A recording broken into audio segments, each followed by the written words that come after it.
Welcome, everyone. As you continue on your journey toward becoming a Google Level 1 certified educator, one of the products you'll want to be familiar with is Google Keep. Google Keep is a great little product, and it is one that's often overlooked. I find it really useful for creating long term goals. Again, if you have watched the tasks video, you may know that I don't particularly like digital tools for task keeping because they have a tendency to grow and grow and grow. However, I do really like Google Keep for keeping multimedia and for keeping big picture sort of tasks. So here you can see that I'm in Google Keep and I can navigate to Google Keep using the 9 square grid and selecting Keep right here. Or of course I can type keep.google.com. Also, you will notice it is a pop out in Drive and Gmail and some of the other various Google apps. So I can see a simplified version of Keep right there as well. When you load Keep, you will see any notes you have previously created and labeled on the left hand side. And here you will have the ability to create a note. So let's just create a note. I'm just going to call this example for video with my very unique naming protocol.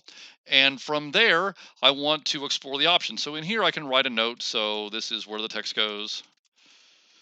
You have the ability to do several things now. Notice you can set a reminder. So I can say, remind me at a certain time. Or if you're using the mobile app, you can say, pick a place or pick a date and time. So if you're using the mobile app, you can pick a place. If not, you can pick a date and a time, and you can be reminded of that particular task that you want to accomplish. You also can share a list with others. You can add a collaborator simply by entering their email address right there. You also can change the color. So if I want to make this red, I can do that. I also have the ability to add a picture. If I click right here, I can upload a picture and I can add any sort of image that I might have. Don't know that I have one there. I'm not going to add one of those. And I also can archive. If I hit the three dots, I can delete the note. I can add a label. Adding a label is tremendously useful. So let's say that I want to label this right here, Canvas. If I add the label, I can say Canvas and I can add that label. So now it's going to show up under the label. So I can search right there and it will show me all the items in that particular label. So there is anything labeled canvas, which right now is this only this item right here. And so if I click on the three dots again, I can go back to that note itself, or I can click on the note rather, and I can go back to the note itself. And if I click on the three dots now, I got ahead of myself there, I can change labels. I can also add a drawing. So if I want to add any sort of drawing, I could do that. So obviously not the world's greatest drawing here, but if I want to add a background there, I can do that.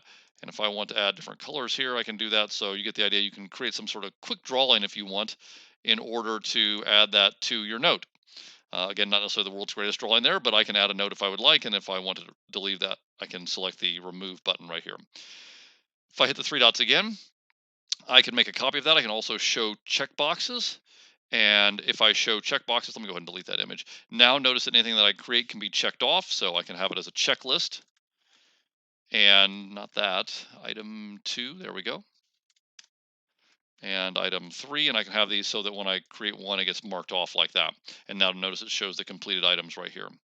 So I can select the three dots right here, and I can choose to delete the checked items. I can hide the check boxes. I can also copy it to a Google Doc. So I have several options here for what I can do with a note in Google Keep once I have created that. And of course, if I want to remove those labels, I can. Notice right here is the pin note. If I select pin note and I close that, it's going to go at the top right here, and the note is pinned. So I can now take these notes and I can rearrange them. So I like this one, the four P's. I like to keep that one at the top, just to be there and to remind me. So I like that one at the top. And now if I go over here and if I refresh, that should show up at the top above the T-Mobile note. May take a moment for it to load.